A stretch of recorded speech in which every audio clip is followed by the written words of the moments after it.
गुजरात में ही भारतीय जनता पार्टी हार जाएगी तो भारतीय जनता पार्टी के पास बचेगा क्या। और अगर कांग्रेस गुजरात जीत जाती है तो सोचिए 2024 का नज़ारा होगा क्या। प्रेस जागरण में आपका स्वागत है। मैं सिमरनजीत सिंह आज आपके साथ बात करूंगा गुजरात की राजनीति की और उस व्यक्ति की जिसने गुजरात की राजनीति की दशा और दिशा बदलकर दिखा दी है। ये हम सबको पता है कि गुजरात देश के प्रधानमंत्री नरेंद्र मोदी का राज्य है। इतना ही नहीं, देश के गृह मंत्री अमित शाह का भी गृह राज्य गुजरात ही है। लेकिन गुजरात का एक बड़ा चेहरा नरेश पटेल भी है।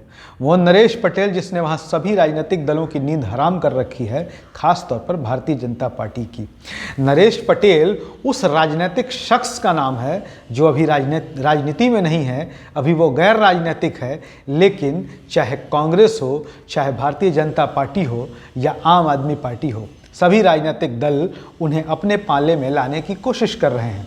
57 वर्षीय नरेश पटेल एक उद्योगपति हैं, एक समाज सेवी हैं, एक धार्मिक स्वभाव के व्यक्ति हैं और गुजरात के पाटीदार समाज समेत तमाम वर्गों पर उनका अच्छा खासा प्रभाव है। यही वजह रही कि सभी उन्हें अपने पाले में लाने की कोशिश कर रहे थे। बहरहाल जो आज की ताज़ा खबर है, जो अपडेट है, हम आपको उससे अवगत करा दें।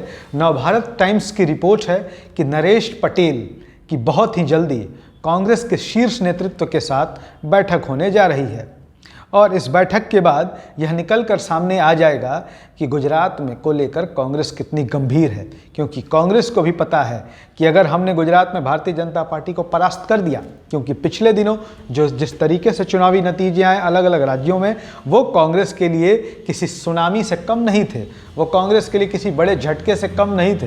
हालांकि कांग्रेस को ऐसे झटके सहने की आदत पड़ चुकी है पिछले कुछ सालों में। लेकिन नरेश पटेल का जो रुतबा है गुजरात की राजनीति में, अगर वो कांग्रेस के साथ आ जाते हैं, हम आपको बताएं कि अरविंद केजरीवाल भी चाहते थे कि वो आम आदमी पार्टी का चेहरा बने गुजरात में। भारतीय जनता पार्टी भी चाहती थी कि नरेश पटेल हमारे साथ आ जाएं, लेकिन नरेश पटेल कांग्रेस के साथ ही जाना चाहते हैं। यही अब तक का अपडेट है। हम आपको बता दें कि अब उनकी जल्द ही कांग्रेस के साथ मीटिंग होने वाली है। 57 वर्षीय उद्योगपति हैं, समाज सेवी हैं नरेश पटेल। उनका गुजरात के पाटीदार समुदाय पर खासा प्रभाव है। वो चर्चा में तब आए थे जब प्रशांत किशोर उन्हें कांग्रेस में लाना चाहते थे। अब हम आपको बताएं कि नरेश पटेल को इन दिनों बीजेपी के बड़े नेताओं के साथ धार्मिक मंचों पर भी देखा गया है, तो उनके साथ देखकर बीजेपी में जाने की चर्चा भी थी। आम आदमी पार्टी भी उन्हें अपने साथ लाना चाहती थी। इतना ही नहीं, आम आदमी पार्टी तो उन्हें राज्यसभा भी भेजना चाहती थी पंजाब से, लेकिन वो तैयार नहीं हुए। अब नरेश पटेल कांग्रेस के साथ बैठक करने जा रहे हैं। नरेश पटेल के बारे में आपको यह भी बता दें कि गुजरात की जाने माने संस्था जो है, नरेश पटेल बहुत कम बोलते हैं। वो गुजरात की जानी मानी धार्मिक संस्था श्री खोडल धाम ट्रस्ट SKT के अध्यक्ष भी हैं। यह ट्रस्ट राजकोट के पास कागवाड़ में लेउआ पटेल समुदाय की ईष्ट देवी खोडियल के मंदिर का प्रबंधन देखता है। इस ट्रस्ट की वजह से पाटीदार समुदाय में नरेश पटेल की मजबूत पकड़ मानी जाती है। एक बात याद रखिएगा कि गुजरात की 6 करोड़ की आबादी में लगभग 1.5 करोड़ की आबादी पाटीदार समाज की है और पाटीदार समाज के दूसरे युवा नेता हार्दिक पटेल भी अब कांग्रेस के साथ है, वो कहीं नहीं जा रहे हैं। अब एक और चीज़ बात करते हैं। गुजरात की राजनीति में जो बिजनेसमैन सोसाइटी है, जो कारोबारी जगत है, उनका बड़ा प्रभाव है। नरेश पटेल एक कंपनी के MD हैं जो पिछले 75 सालों से चल रही है।